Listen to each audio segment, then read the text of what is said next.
একটু শুকনো খোলার বাজ্জালাম। পোস্তটা আমি বাজ্জা সেরে আধা ঘন্টা জল দিয়ে ভিজিয়ে রাখছিলাম। এক টুকরা আদা 4-5টা রসুনের কোয়া দিয়ে দিলাম। ফোড়নে দিয়ে দিলাম শুকনো মরিচ, কালো জিরা আর তেজপাতা। পেঁয়াজ কুচি দিয়ে দিলাম। শসা দিয়ে জলে ভাত দিয়ে রাখছিলাম দিয়ে দিই।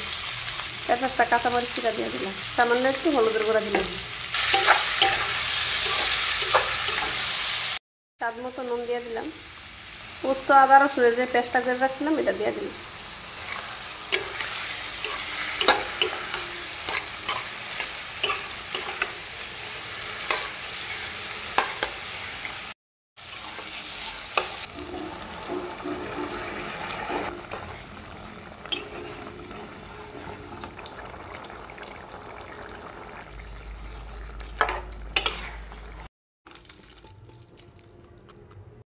আমার রান্না কমপ্লিট। রেসিপিটা কেমন হয়েছে অবশ্যই কমেন্ট করে দেবেন।